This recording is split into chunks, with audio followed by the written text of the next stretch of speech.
following program is brought to you in living color. I walked through the damp, foggy streets, my mind swirling. So much content, so many podcasts. How do I find the best? Then it hit me, like a big blue neon sign flashing through the mist. Blueberry. All I had to do was drop the E's and go to blueberry.com. Blueberry, the digital media interface for consumers, creators, and advertisers.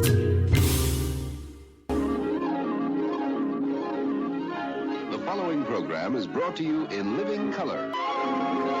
You are listening to The Liberal Grouch.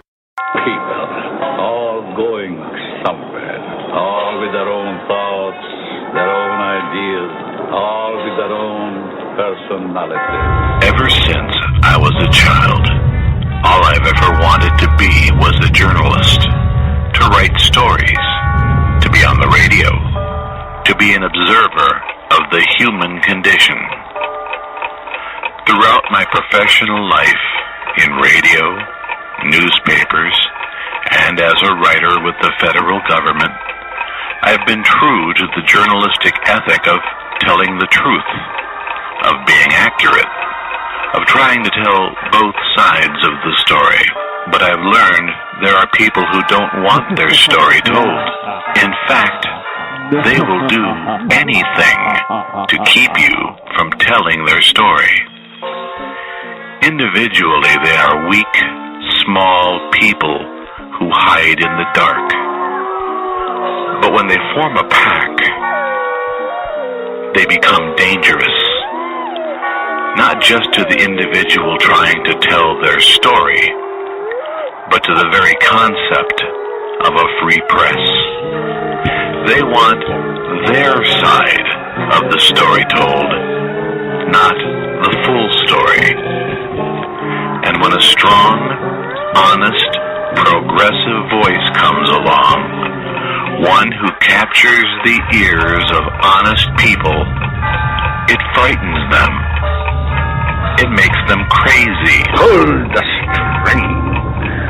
Dance to that which one is created for. They will do whatever they have to do by whatever means necessary to silence that voice, either through legal means or other means. The only thing necessary for evil to succeed is if good people do nothing. I choose to do something. I will stand in the face of this wolf pack of right-wing lunatics until I am either silenced by legal means or until they kill me. They will need to find either some way to throw me in jail for telling the truth, or else there will be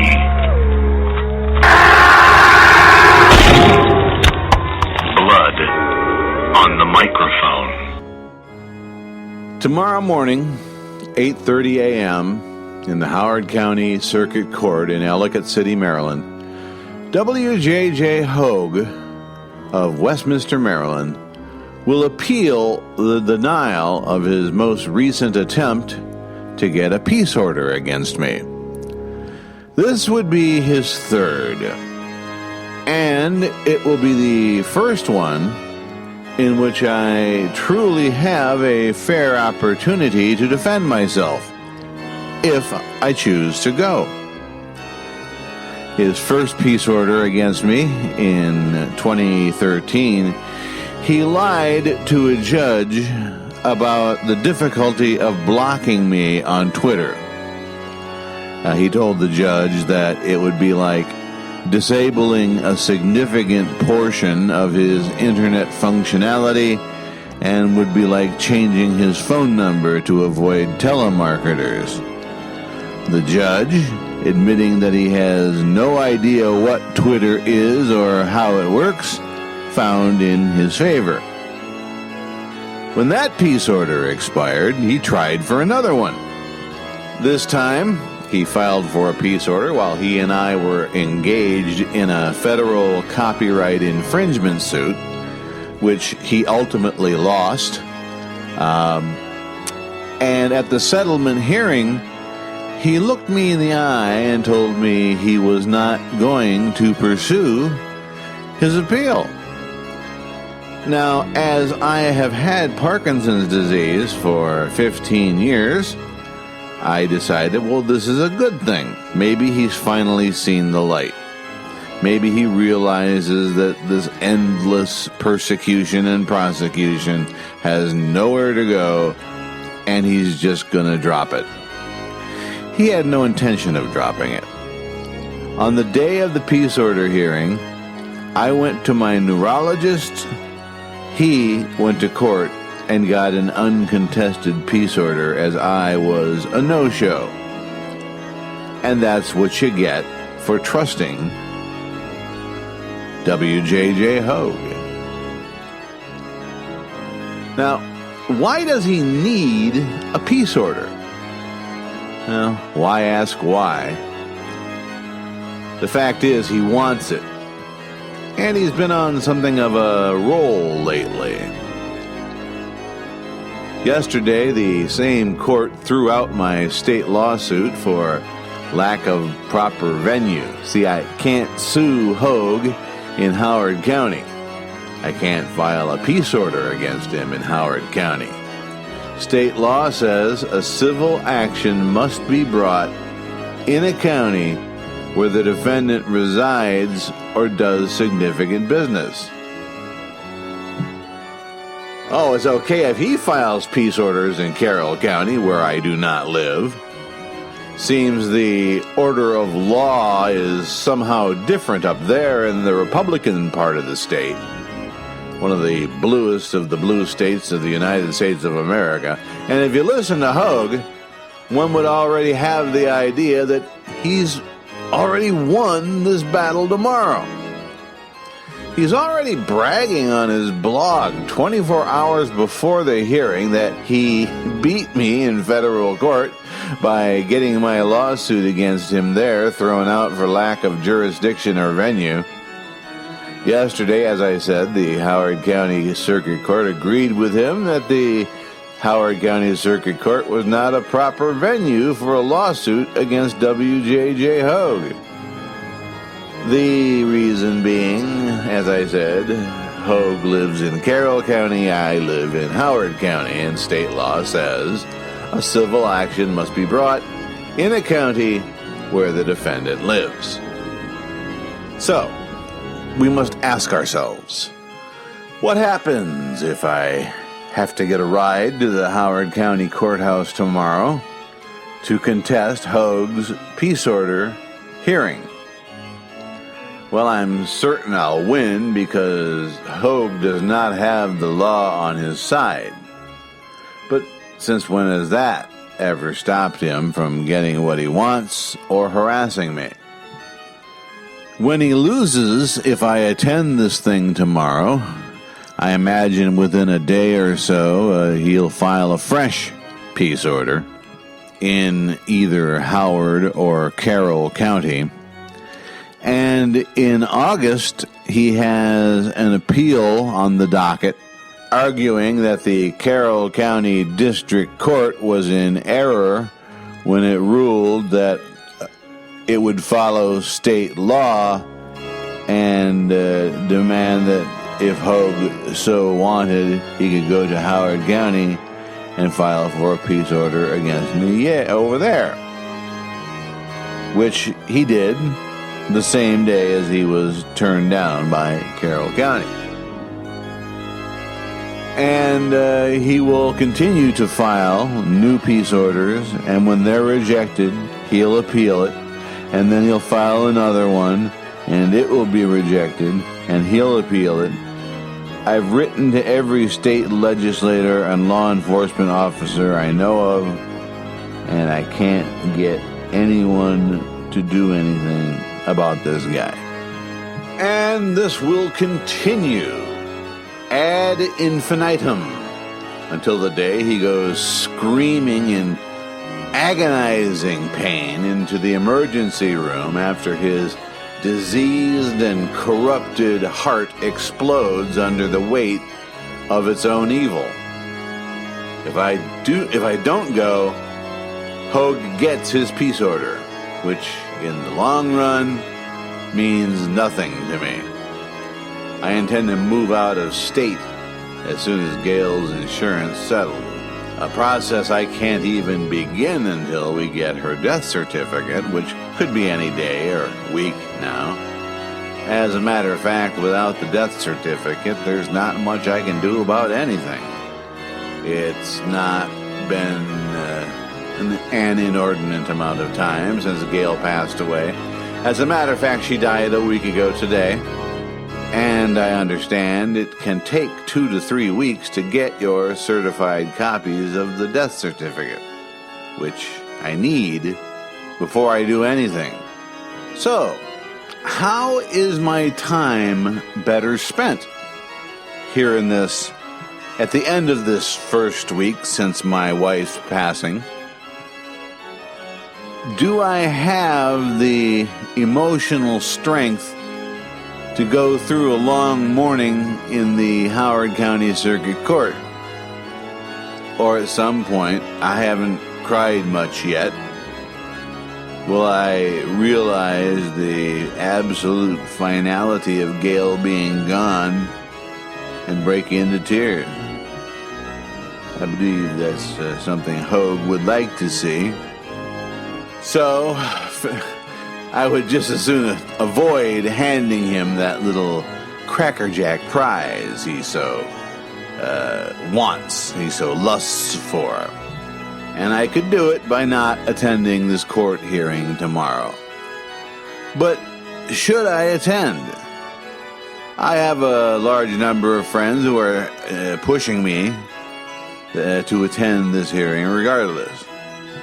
So then, what would be the upside if this young 60-year-old widower were to attend the court hearing tomorrow? Well, I'd get a chance to tell Hoge what a sparkling asshole he is. I could challenge him point by point on his allegations in his peace order application. With any luck at all, I can get him to perjure himself under oath, because I know he would if he was asked the question. But is it worth it to me? Even now, as I sit here at the microphone, I find myself almost falling asleep because I'm so freaking tired. I haven't gotten a full night's sleep since Gail passed. I'm woken up generally around 1:30 or 2 o'clock by one of my dogs or the other needing to use the yard, which I prefer they do. You know, I want them to do that rather than pee and crap on the rug. So I take them out and then I come back in and we're generally done for the night. But right now I'm sitting here at 9:03 a.m. on Wednesday, the 24th of June, the day before this big fiasco. And I'm finding myself having difficulty staying awake. I've already chugged most of a half liter of coffee. May have to make some more.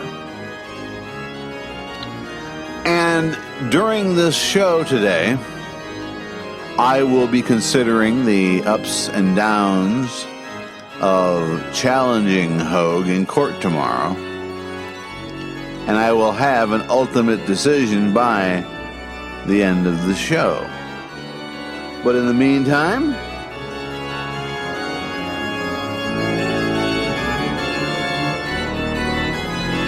if you enjoy this sort of old-timey, argle-bargle and foo-fa-ah, then somehow we just know you will enjoy our channel of old-time radio chills and thrills on Live 365 Internet Radio. 35 hours of Inner Sanctum Mysteries.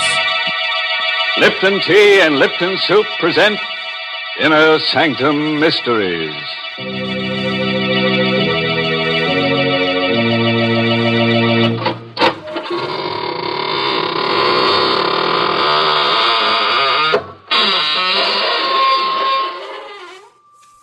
on in, friends.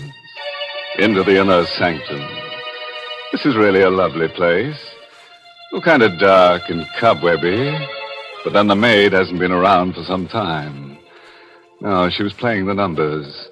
Then her number came up. Why, through these portals pass some of the nicest people in the world. True, they're rather boring, but after all, they are deadheads. And I'll take a good old redhead deadhead any Well, time. now I have to go change my scanties. Make sure you have a ready supply of fresh, clean undergarments when you listen to Inner Sanctum Radio on Live 365. And now, friends, for those of you who like morals with your drama, here's one for tonight. Never mix your partner's business with your pleasure. For if you do, he may consider it a pleasure to give you the business. You can find the link on our homepage, www.audioauditorsarchives.com. That's all one word. Check the sidebar at www.audioauditorsarchives.com for the link to Inner Sanctum Radio on Live 365. We dare you. It's enough to make your camera shudder. Good night. Pleasant dreams.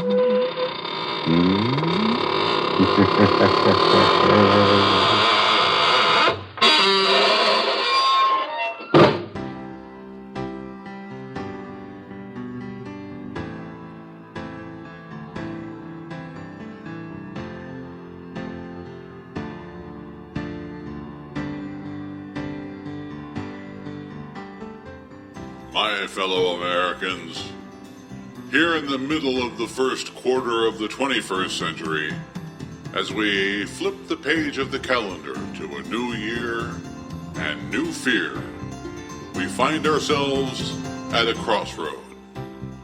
Our very survival as a nation depends upon which direction we take. Go ahead. Take a good long look at the signpost in front of you. If we keep going the same direction we're going, well, we're going to wind up where everybody expects us to go, and that's no place fast. And who can see beyond the far horizon? I can't. Can you?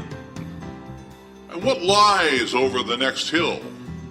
Is it a beautiful village where the people all look like Hummel figurines and the town was painted into existence by the late Thomas Kincaid? Or is it a dismal dystopian wasteland where feral children with rotten teeth lure their victims into the cornfields and road warrior incarnations of Mel Gibson rocket their death blasters in their never-ending search for Kevin Costner as he continues to look endlessly for a patch of dry land? Or is there something in between? Something that seems like it might be a nice place when you see it from a distance, but as you get closer to the city limits, the air reeks with the stench of dirty feet. And the further you go, the worse it gets. There's only one way to find out, and that's to plunge forward with hope in our hearts that everything will be okay. So let's not do that. Also, let us not yield to the temptation to turn back and retrace our steps to whence we came before we were here. That's not the American way. That's not even the Canadian way. Maybe that's what they do in Slovakia. But I've never been to Slovakia. That leaves us with the choice of left or right. Is it the right way, the wrong way, or will it take us right to where we all left? Which is in front or in back of us, depending on your perspective. And that's what it's all about, my fellow American. Perspective. What's yours?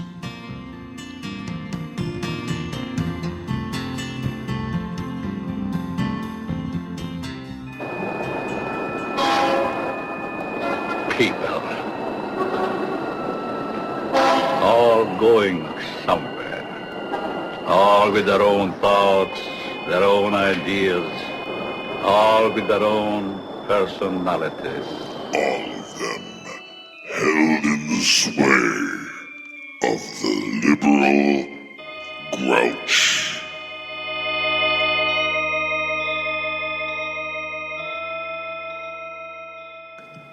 Okay, so we all know that something does not have to be true in order for the right wing to make a big fuss about it. According to our friends at rightwingwatch.org, a project of the People for the American Way, on his radio program yesterday morning, Glenn Beck, our old friend, voiced his outrage over reports that the University of California had supposedly banned phrases. Again, the University of California had supposedly banned the utterance of phrases such as, quote, America is the land of opportunity, and, quote, America is a melting pot, close quote, on the grounds that they are microaggressions that could potentially offend others. Now, if you hear that and you're not curious enough to look up the facts, well, you're going to be outraged, right? That's what they count on, that you're too lazy to look up the facts for yourself, that you'll just take what they say and run with it. Well, here in the real world, the university had simply held seminars to make people aware of how their words or actions may be interpreted when used in certain contexts. Guess who was required to attend the seminar? Nobody. And no one at the University of California is prohibited from making those kinds of statements, according to the university. But as oftentimes happens, that basic fact, that basic little sliver of reality is lost on Glenn Beck, who decided to react to this phony story like he always does, by warning it'll end with beatings in the street and a bullet to the head. I contend that is the University of California, Berkeley. That's a re-education camp, gang. You're going there, you're sending your kid there, and they are telling them there are ideas they must not think. So what happens? First, you have the re-education camp. There are those that will not go. The re-education camp teaches you how to think. They must ban certain thoughts. Once that ban doesn't go far enough, then they have to ban the thoughts and the books that those thoughts are contained in. Those thoughts, those books that further that thought. They must discredit those authors, must discredit anybody who stands up for that, who has a different point of view. Shout them down. Shout them down. Beat them in the streets. Call them racist. Call them haters. Do whatever you have to do, but get them to shut up. If you can't scare them into silence, you beat them into silence. And if you can't beat them into silence, you just kill a few of them, and everybody else shuts up. Our kids are going to colleges, and our kids are being deprogrammed. They're being brainwashed. University of Berkeley, California, and not all colleges are like this, but University of Berkeley, California, they are now saying that they have to ban phrases and ideas. Phrases like, I think the most qualified should get the job, is racist. And so they're banning that. Well, you ban not just words, but thoughts. Next thing you're going to be banning books. And the step after that is a bullet to the head. That's not hyperbole. That's historic fact. Oh, my God. Did you hear that, Pa? Hear what, Ma? That Mr. Glenn Beck just said that the University of California has made it illegal to be proud of America. And if you say something that makes it sound like you're proud of America, they're gonna put a bullet in your head. Oh, Ma, he couldn't have possibly said that. He did, Jacob, he did. And he said it right on the radio, so you know it's got to be true. Well, if that's the case, Ma, I guess we both know what we need to do. That's right, Pa. We've lived long enough. Goodbye, Pa. Goodbye, Ma.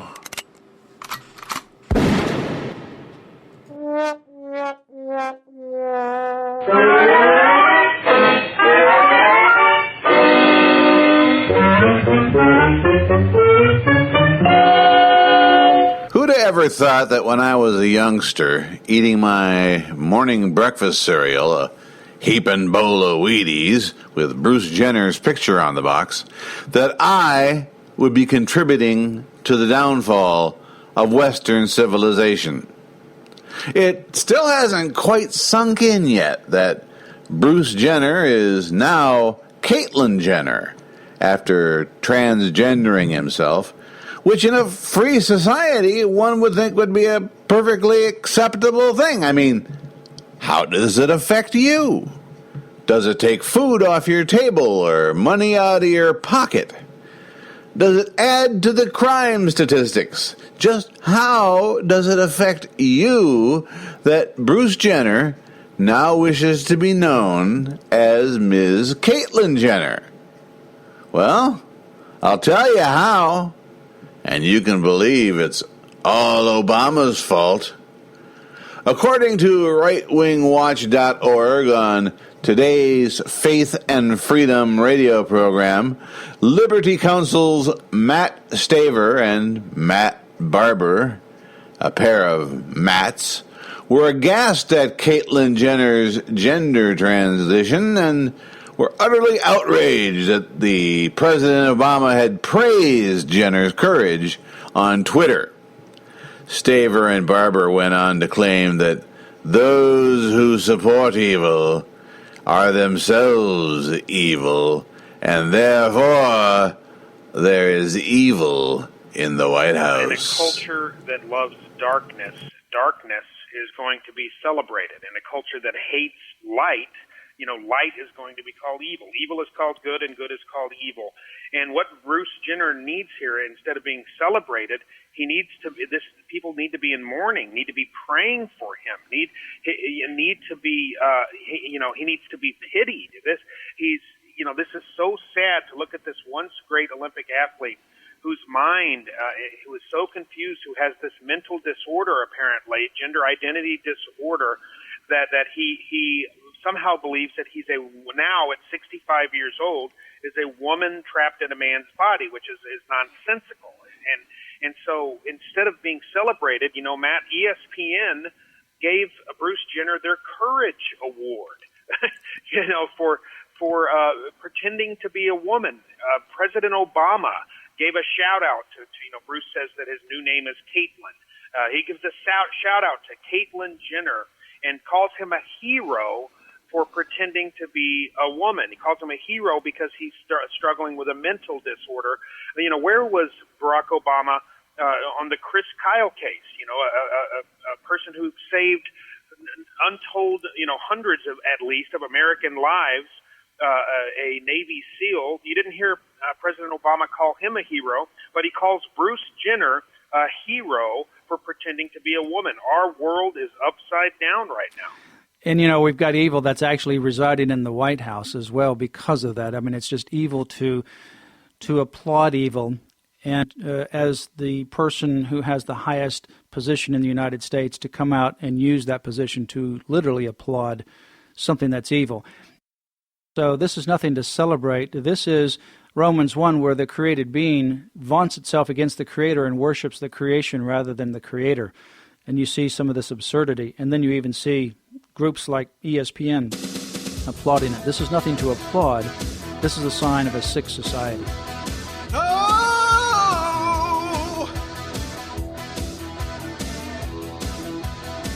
a hot summer breeze blows through my lace, lying back a body and a woman's face.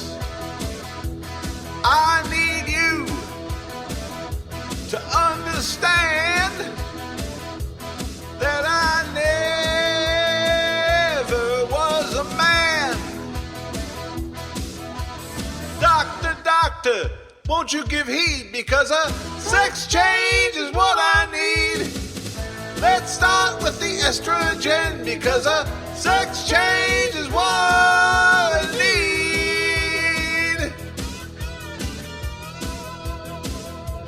A pretty face, to me it's just a start. I have nice boobs, but got no girly parts. You think I'm cute, and this is no disguise, but I think you'll run when you see my surprise. Doctor, doctor, won't you give heed, because a sex change is what I need. Let's start with the estrogen, because a sex change is what I need. Oh!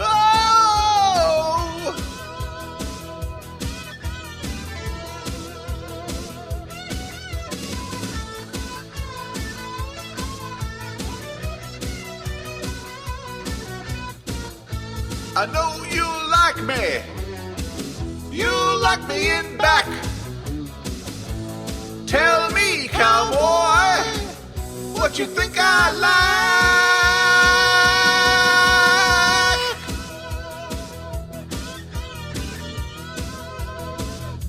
You pinned me down, started to unzip.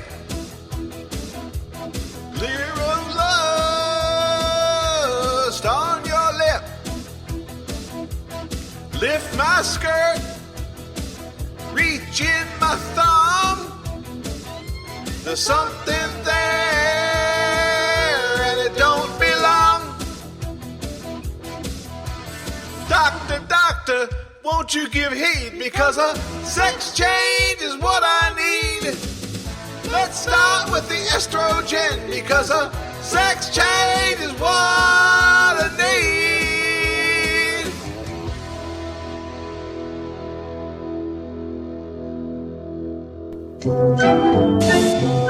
Oh sure, we all enjoy books, but who has time anymore? What with all our busy lives, doing stuff and whatnot? What if you could find someone to read to you while you're driving to work, sitting on the can, or doing the dishes? Here's the answer: audiobooks. And they have a certified shitload of them at www.audible.com. If you enjoy the madcap antics of the liberal grouch, you will be pleased to know he has several audiobooks available. Just use the search thingy and spell his last name, SCHMALFELDT. There, you will find true stories, like the one about his battle with Parkinson's disease called Put on Your Parky Face. Comedy abounds, with I Killed Osama, and That Hussein Fella, too, and The Miracle Boys of Slowpoke, Iowa. Piss off your conservative friends by giving them a copy of Baby's first book of socialist propaganda. And we even managed to offend Almighty God in heaven with a 2-act play called End Times. These books are also available on iTunes, Amazon, and wherever quality audiobooks are sold. Yes, they sell Bill's books, too, but get the best deals at audible.com.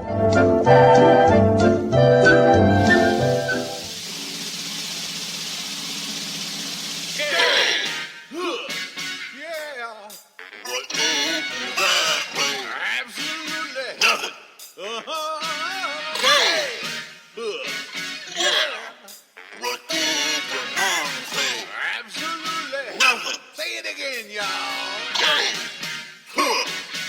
heartbreaker. We don't from that way. Absolutely. No, sir. Listen to me. Gay. I can't stand. 'Cause it goes against everything what God demands. Gay means hell, according to ancient laws, was wrote down by God, and that's because I said gay. Good God, y'all. What made you that way? It weren't no genetics. Say it again, y'all. Gay. Whoa, Lord. Just a dirty bug plate, and it makes you filthy. Listen to me. Gay.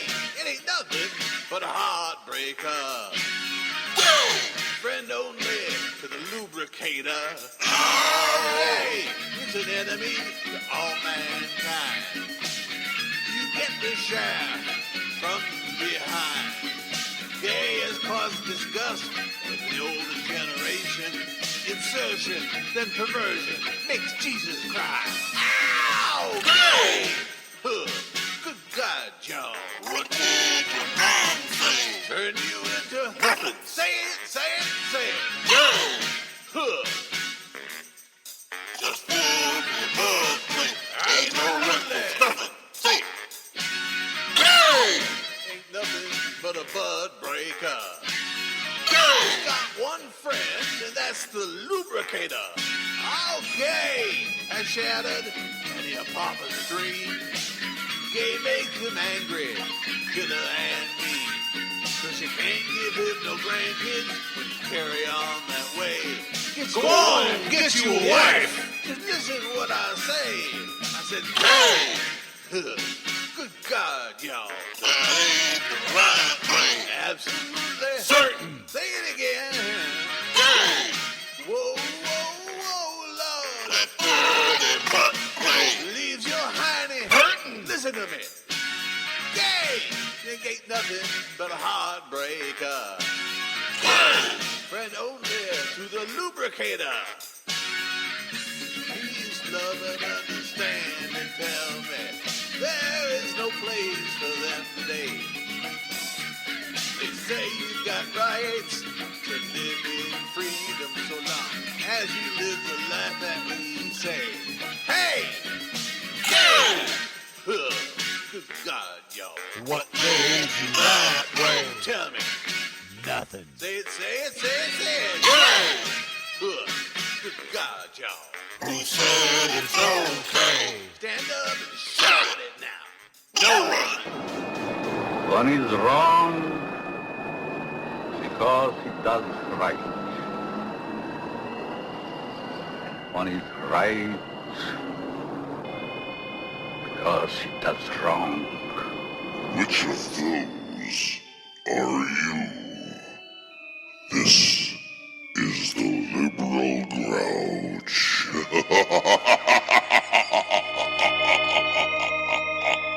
There's been a great deal of argle-bargle and foofara recently over the fact that in an interview with Greg Moran on his WTF podcast, President Obama made reference to the N-word, only he didn't call it the N-word when he used it.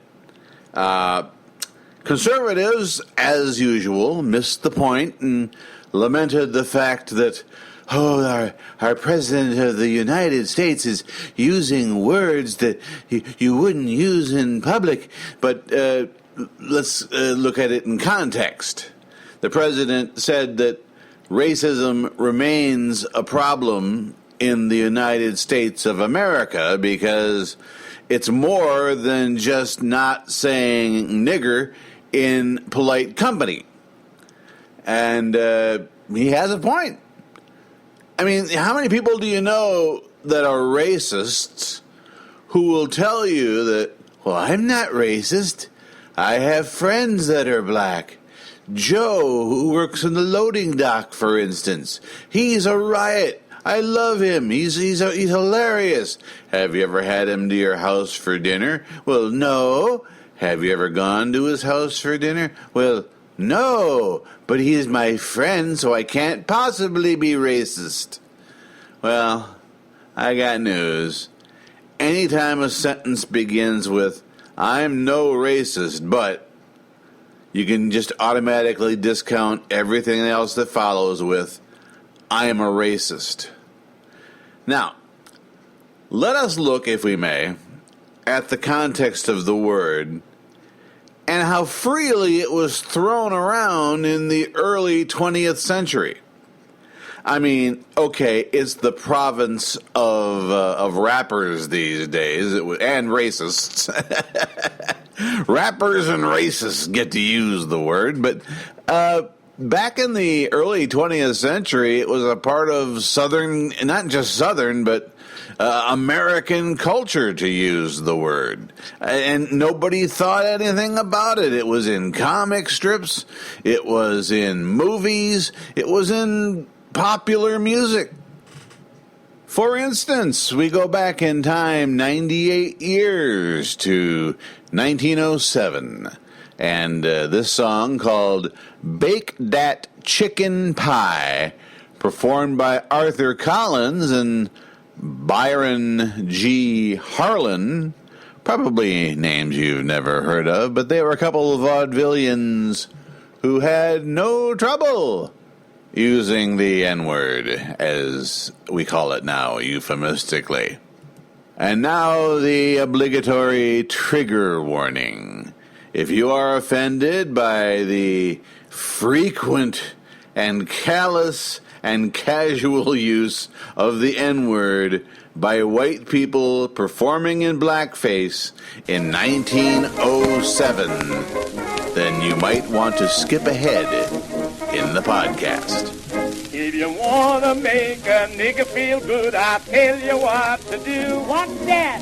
Borrow a chicken from a neighbor's yard and take it home with you. Look out! Mix your dough and put 'em in, and while you wink your eye, oh my, you give the flavor right up your nose of a homemade chicken pie. Nigga, nigga, nigga, bake that chicken pie. It's mighty hard to wait to see that chicken good and sweet, a steaming on the plate. Digga, digga, digga, bake that chicken pie, and put in lots of spice. Oh, how I wish to goodness that I had the biggest slice. You must talk of watermelons and you praise roast possum too. That's so. But nothing beats a chicken pie when it's right in front of you. Especially if that chicken ham, the one you had to feed. Go away. To guess his age and tender meat, boy, you consent to steal. Nigga, nigga, nigga, take that chicken pie. It's mighty hard to wait to see that chicken good and sweet, a steaming on the plate. Digga, digga, digga, bake that chicken pie and put in lots of spice. Oh, how I wish to goodness that I had the biggest slice. Say, gal, speaking of chicken, an awful funny thing happened to me the other day. What is that, boy? Why, I went in the store and bought a dozen eggs. Exactly. Yeah, and on one of the eggs was written a lady's name and her address. And underneath it said, please write. Yeah, well, did you write? No, I didn't, because after I opened the egg, I knew by this time that she must be a very old lady. Big that chicken pie, it's mighty hard to wait to see that chicken good and sweet, a steaming on the plate. Digga, digga, digga, bake that chicken pie and put in lots of spice. Oh, how I wish to goodness that I had the biggest slice. But worry not, gentle listener, because at long last it has finally happened. Racism is over in America. Well, at least that's what former Arkansas governor and snake oil salesman Mike Huckabee said on Fox News the day after South Carolina Governor Nikki Haley and other leaders called for the Confederate flag to be removed from the State House grounds. Fox News' Ed Henry pointed out that Huckabee had refused to lead on that issue just the day before. And Henry said, you say voters want a leader, someone who will stand up. A few days ago, I saw you asked right here on Fox about the Confederate flag issue down in South Carolina, and you basically punted and said it's a state issue. Well, Governor, you say that voters want somebody, a leader who will stand up. A few days ago, I saw you asked right here on Fox about this Confederate flag issue down in South Carolina, and you basically punted and said it's a state issue. Is that leadership? No, I didn't punt at all. I just simply said that the President of the United States has nothing to do with what flags go on Capitol grounds. Look, I think that we've missed the real point of this. And when I'm asked that question as a presidential candidate, what I'm being baited for is South Carolina a racist state? And so what I said was, Ed, if as a frequent visitor to South Carolina, I look at this objectively, you've got a female governor who is of Indian descent. You have the only elected African-American U.S. senator in the South from a state of 4.8 million people, elected largely by people who are mostly white. Mm-hmm. That's not racism. And so the flag is an important issue for South Carolina, but I don't think the President of the United States needs to be picking the symbols that fly on state capitol grounds. It wasn't a punt. I didn't squirm. I didn't vacillate on it. Fair point. But now that Republican governor has spoken out and it has said that it is an awful symbol and she wants it to come down. Do you agree with her, yes or no? Absolutely, because that's where it needed to be settled. She took leadership of her state, and that's what governors do. She was accompanied by the congressmen, by the senators, by the leaders of the House and Senate. That's where this issue should be, and it is being settled. It shouldn't be settled by the New York Times or a bunch of talking heads from a Washington roundtable. It ought to be decided by the people who live in that state. That's what's happening, and I salute Governor Haley and the other people of South Carolina for saying, look, if this is a distraction, if this is something that inflames people, it's not that important to us. What's more important is a state where we can create the kind of atmosphere that we saw out of the church members of Charleston. And I keep hearing people talk about we need more conversations about race. Actually, we don't need more conversations. What we need is conversions, because the reconciliation that changes people is not a racial reconciliation. It's a spiritual reconciliation when people are reconciled to God. We saw it in those church members. When I love God and I know that God created other people regardless of their color as much as he made me, I don't have a problem with racism. It's solved. And out of this awful tragedy, you are certainly right, there has been a very uplifting symbols coming out of that church and people rallying around them. Governor Mike Huckabee, thanks for joining us this morning. Thank you, Ed. Great to be here. Good to see you. And then he was out the door for a quick slice of chicken pie.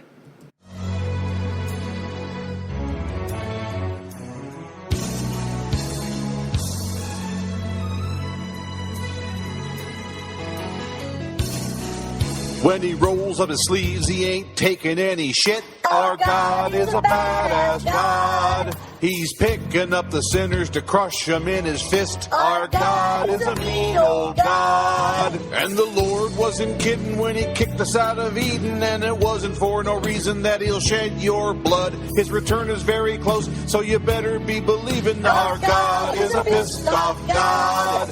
Our God is a pissed off God. He scowls from heaven above with anger, vengeance, and wrath. Our God is a pissed off God. Our God is a pissed off God. He scowls from heaven above with anger, vengeance, and wrath. Our God is a pissed off God. And when you disobey him and ignore what he said, our God is a big bad God. He will stomp on your cities until everybody's dead. Our God is a hateful God. Judgment and wrath, he's got that in bushels. Mercy and grace is for weaklings and fools. I hope that you have not too quickly forgotten our God is a pissed off God. Our God is a pissed off God. He scowls from heaven above with anger, vengeance, and wrath. wrath. Our God is a pissed off God. Our God is a pissed off God. He scowls from heaven above with anger, vengeance, and wrath. Our God is a pissed off God. Our God is a pissed off God. He scowls from heaven above with anger, vengeance, and wrath. Our God is a pissed off God. Our God is a pissed off God. He scowls from heaven above with anger, vengeance, and wrath. Our God is a pissed off God. Our God is a pissed off God. He scowls from heaven above with anger, vengeance, and wrath. Our God is a pissed off God. Our God is a pissed off God. Our God is a pissed off God.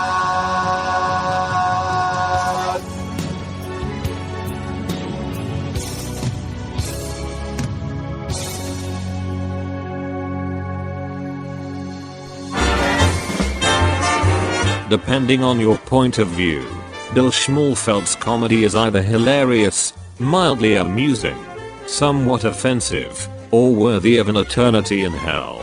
We leave that up to you. However, whether you want them to have and to hold, or just want to have some really shiny coffee coasters, you can get all of Bill's CDs and MP3 downloads on iTunes, Amazon, and Google Play. Show your good taste, or your tolerance for possibly criminally offensive trash by getting your own copy of the comedy, such as it is, of Bill Schmulfeld, now, at popular prices.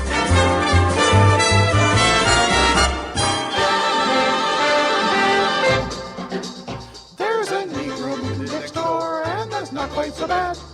There's a Negro living next door, and he doesn't smell bad. Nice, and we don't discriminate. There's a Negro living next door, there's not much we can do. Just a Negro living next door, not a Muslim or Jew. We even had it in our house. There's a Negro next door to us, and how? How? The Negro Next Door.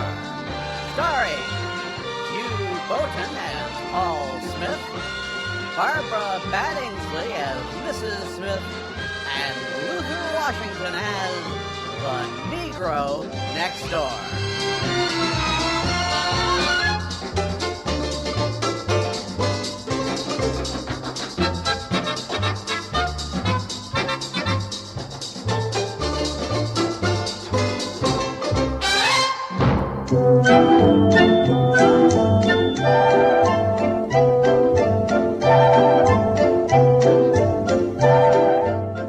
Paul, have you noticed this yet? Noticed what, dear?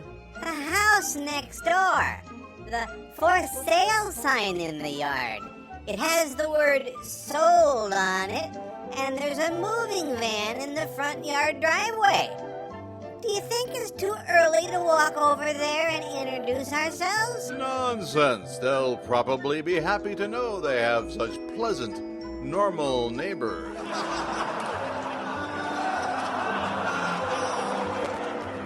I'll invite them to the cookout this weekend. Oh, you're smart as usual, Paul. Boy, I hope he plays tennis.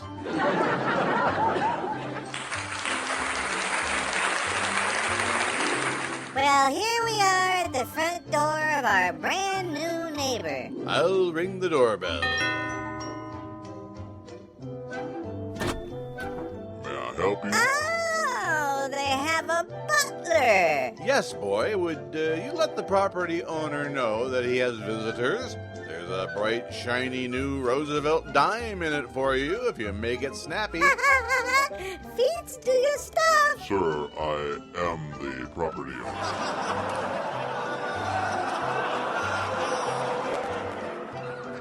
Oh. Well, my mistake. Hello? Hello? We're your, new neighbors, Mr. and Mrs. Paul Smith.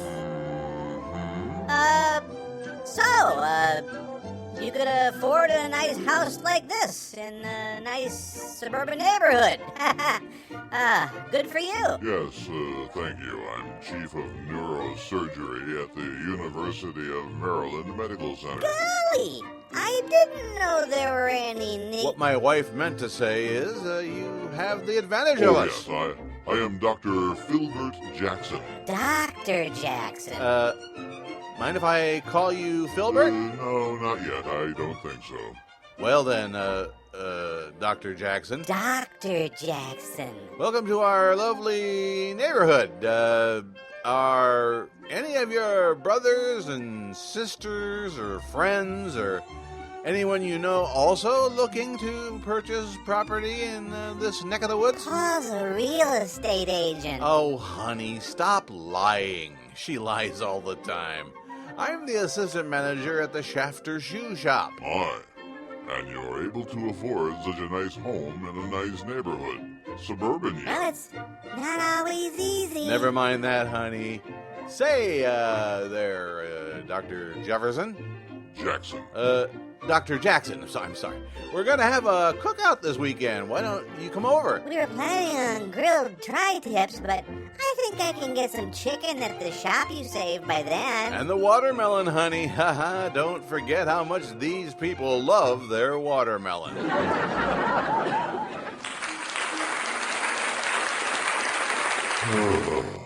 Fine. What day? Saturday, 6 o'clock. Bring your wife. I'm not married, but I do have a partner. Oh, your medical partner? Not exactly. Louis, come out and meet the neighbors. Hello, I am Louis, and may I say, I love your earrings.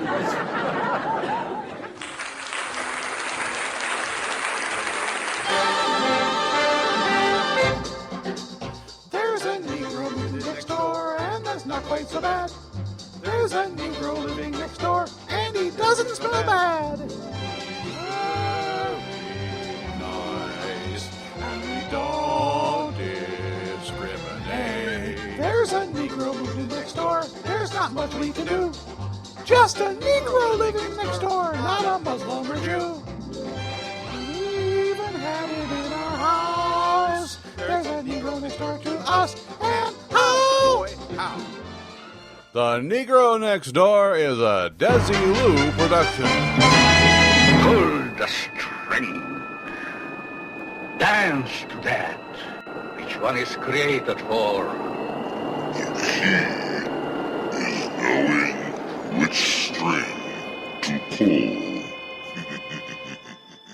Pull the wrong one, and the entire fabric of the universe will unravel.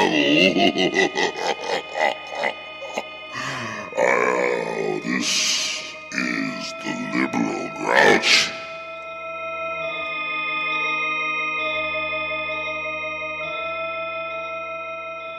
Okay, then. I've had the entire show to think about what I want to do tomorrow regarding W.J.J. Hoge's peace order appeal. My lawsuit against him was dismissed yesterday by the Howard County Circuit Court for improper venue. I just checked the Pacer website to see if there was anything new in my federal lawsuit against Patrick G. Grady of Palatine, Illinois, and there's been nothing added since the 15th. If Hoge gets a peace order, there's really no skin off my nose. By August, I will be somewhere in the Midwest to live out my life out of his spider-like grasp. When I think of all the people he's threatened with this and that and the other, this fucking blowhard Hoge, I'm the only one he ever took action against because I live in Maryland. I'm convenient. And the only reason I stayed in Maryland here this long is because this is Gail's mobile home. She loved it. she turned it into a showcase for her designs. It was the first time she had ever owned a home, bought and paid for, that was hers. She was happy here. And all I ever wanted was for my wife to be happy. Well, Gail's gone. She died a week ago today. She ain't coming back. So why, in God's name, would I want to take time away from more positive pursuits to spend an entire morning at the Howard County Circuit Court just to entertain Hoge's fantasy that he's a fearsome courtroom combatant? I have absolutely nothing to gain by attending that court hearing tomorrow. But I also have nothing to lose. I want to see the look on Hoge's face as I dissemble his argument for a peace order bit by bit. I want to show the judge what a liar he is. I want to show the judge the harm Hoge is capable of inflicting by encouraging his readers to attack a man when his wife is dying. I want to take all this evidence, roll it up into a tight little cylinder, and make W.J.J. Hoge III eat it an inch at a time. Will I be at the courthouse tomorrow? If I wake up alive tomorrow morning, I will be there. And I will have the time of my life taking out all this grief and anger accumulated over the past week and pour it onto the main source of that grief and anger, the poisonous spider, the crawling vermin who calls himself W.J.J. Hoge. On tomorrow's podcast, I'll tell you what happened. But for now, this is Bill Smallfelt, the liberal grouch, and I have work to do.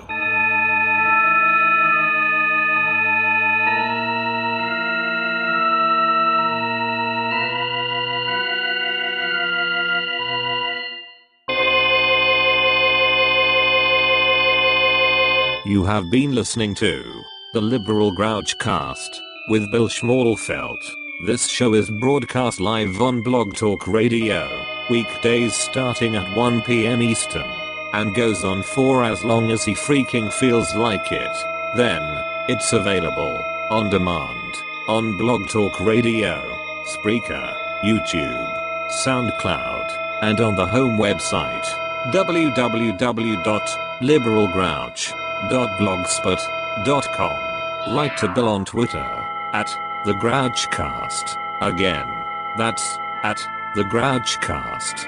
Be our Facebook friend at www.facebook.com/The Liberal Grouchcast. And when you visit the home website at www.liberalgrouch.blogspot.com, don't forget to hit the damn tip jar. These shows don't pay for themselves. Damn it. The Liberal Grouch Cast is a copyrighted production of Bill Schmalfelt. Copyright 2015. All rights reserved. Member of the Blueberry Network. Blueberry. No E's. That's Blueberry, BLUBRRY.com. Blueberry.com.